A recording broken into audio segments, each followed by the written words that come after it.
ഇരമ്യാവ് 17:9. ഹൃദയം എല്ലാറ്റിനേക്കാളും കപടവും വിഷമവുമുള്ളത്, അതാരാഞ്ഞറിയുന്നവൻ ആർ? ഇരമ്യാ പ്രവചനത്തിലെ ഈ വാക്യം മനുഷ്യ മനസ്സിൻ്റെ നിഗൂഢത വെളിപ്പെടുത്തുന്നു. അവിടെ വക്രതയുണ്ട്, വഞ്ചനയുണ്ട്, ദുരാലോചനയുണ്ട്, ചതിവുണ്ട്. പുറമേ നിന്ന് നോക്കിയാൽ ആർക്കും അത് മനസ്സിലാക്കുവാൻ സാധ്യമല്ല. തുടർന്നുള്ള വാക്യങ്ങളിൽ ഹൃദയങ്ങളെയും അന്തരംഗങ്ങളെയും ശോധന ചെയ്യുകയും പരീക്ഷിക്കുകയും ചെയ്യുന്ന യഹോവയ്ക്ക് ഒന്നും മറവായിരിക്കുന്നില്ല എന്ന് വായിക്കുന്നു. ഹൃദയനില ആരാഞ്ഞറിയുന്ന ദൈവം ഓരോരുത്തരുടെയും ഹൃദയനില അനുസരിച്ചാണ് വ്യക്തികളോട് ഇടപെടുന്നത്. 18-ാം സങ്കീർത്തനം 25-26 വാക്യങ്ങൾ: ദയാലുവോട് നീ ദയാലുവാകുന്നു, നിഷ്കളങ്കനോട് നീ നിഷ്കളങ്കൻ, നിർമ്മലനോട് നീ നിർമ്മലനാകുന്നു, വക്രനോട് നീ വക്രത കാണിക്കുന്നു. സഭാപ്രസംഗി 7:9 ഇതിനോട് ചേർത്ത് വായിക്കാവുന്നതാണ്.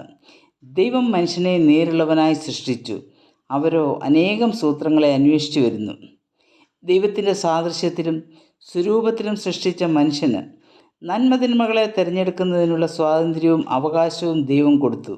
എന്നാൽ അവൻ്റെ മനസ്സിൻ്റെ ചായ്വ് എപ്പോഴും തിന്മയോട് ചേർന്ന് നിൽക്കുന്നതായിരുന്നു.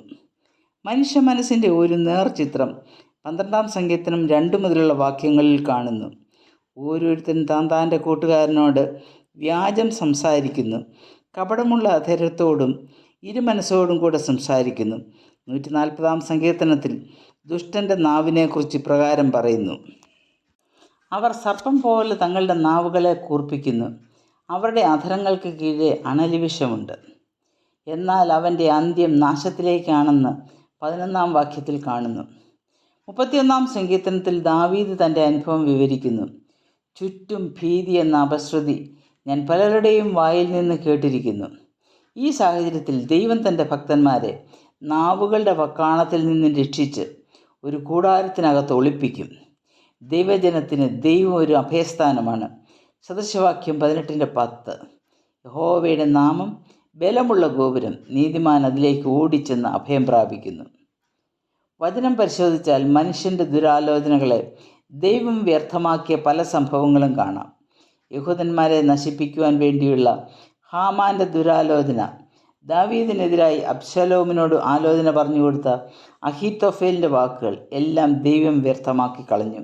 ചതിവിൽ കൂടി അബ്നേറിനെ കൊല്ലുവാൻ യോവാബിന് സാധിച്ചുവെങ്കിലും അതിൻ്റെ പരിണിതഫലം താൻ അനുഭവിക്കേണ്ടി വന്നു. ഹിത്യനായ ഊരിയാവിനെ ചതിയിൽ കൊലപ്പെടുത്തിയ ദാവീദ് ജീവിതകാലം മുഴുവൻ അതിൻ്റെ ശിക്ഷ അനുഭവിക്കുവാനിടയായി. കാലം വളരെ മുന്നോട്ട് പോയെങ്കിലും മനുഷ്യൻ സാങ്കേതികമായി പുരോഗതി പ്രാപിച്ചെങ്കിലും മനുഷ്യ മനസ്സ് കൂടുതൽ സങ്കീർണവും വികൃതവുമാകുകയാണ്. പക, മുൻവൈരാഗ്യം, സ്വത്ത് തർക്കം, സ്ഥാനമാനങ്ങൾക്ക് വേണ്ടിയുള്ള പോരാട്ടം തുടങ്ങിയവയ്ക്കായി ഏത് കുൽസിത മാർഗങ്ങളും സ്വീകരിക്കുവാൻ മനുഷ്യൻ മടിക്കുന്നില്ല. സാങ്കേതിക വിദ്യയുടെ കറുത്ത വശം നീചപ്രവൃത്തികൾക്ക് വേണ്ടി ദുരുപയോഗം ചെയ്യുന്നു. ഭൗതിക ലാഭത്തിന് വേണ്ടി നെട്ടോട്ടമോടുന്ന സമൂഹം ഇത്തരം പ്രവർത്തനങ്ങളുടെ വിളനിലമാണ്.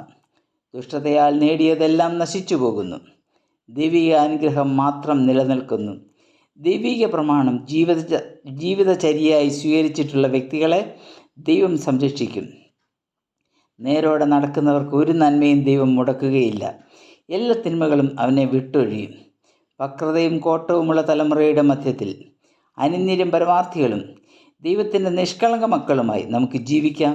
അന്ധകാരത്തിൽ ജ്യോതിസുകളെപ്പോലെ നമുക്ക് പ്രകാശിക്കാം.